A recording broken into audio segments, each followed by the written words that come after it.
नमस्कार मंडळी, आपल्या यूट्यूब वाहिनीवर आपल्या सर्वांचे मनपूर्वक स्वागत आहे. आपला दिवस आनंदात जाओ. बऱ्याच जणांच्या मनात प्रश्न असतात की नजर आणि मॅनिफेस्टेशन यामध्ये काय फरक आहे, की दोन्हीही नकारात्मक ऊर्जाच आहेत. नजर हे मराठीतून नाव असतं आणि मॅनिफेस्टेशन हे इंग्लिशमधून नाव असतं, असं काहींना वाटत असतं. सध्या सर्वांच्या मनात हा प्रश्न असेल की नेमकं नजर ही खरंच असते का? भोंदू हे खरंच असतात का? किंवा भोंदूंनी सांगितलेलं सगळं खरंच असतात का? तर तेच आपण आज जाणून घेणार आहोत. तर मंडळी, नजर म्हणजे एव्हिल आय. नजर म्हणजे एखाद्याचा मत्सर, हेवा किंवा नकारात्मक ऊर्जेमुळे आपल्यावर वाईट परिणाम होतो अशी धारणा. भारतीय संस्कृतीत याला खूप महत्त्व आहे.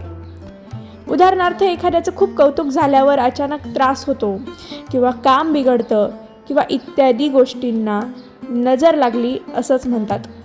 आपल्या भारतीय संस्कृतीत तरी याला नजर लागली असंच म्हणतात. आता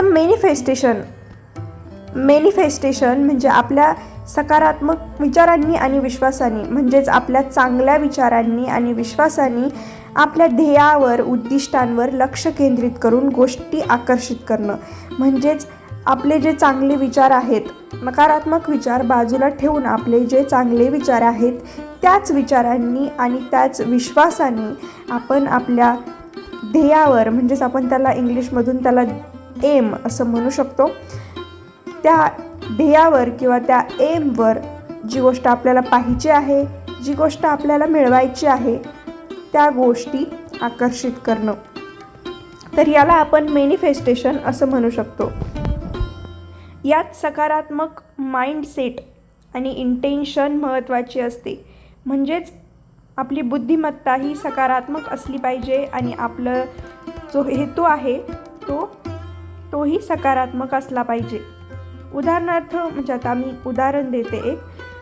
मी यशस्वी होणार असा विश्वास ठेवून त्या दिशेने काम करणं, म्हणजेच मुख्य फरक आपण बघू शकतो. नजर म्हणजे बाहेरून येणारी नकारात्मक ऊर्जा आणि तसंच मॅनिफेस्टेशन म्हणजे स्वतःच्या विचारांनी निर्माण होणारी सकारात्मक ऊर्जा.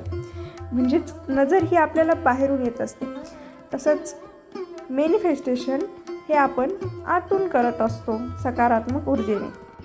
तर मंडळी, अशाच प्रकारे आपण नजर आणि मॅनिफेस्टेशन यामधला फरक समजून घेतला.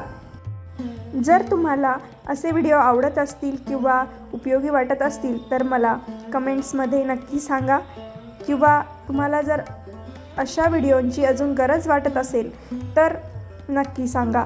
त्याचबरोबर दुसऱ्या काही प्रकारचे जर व्हिडिओ पाहिजे असतील किंवा त्याबद्दल माहिती पाहिजे असेल तर मी नक्की ते तुम्हाला देण्याचा प्रयत्न करेल.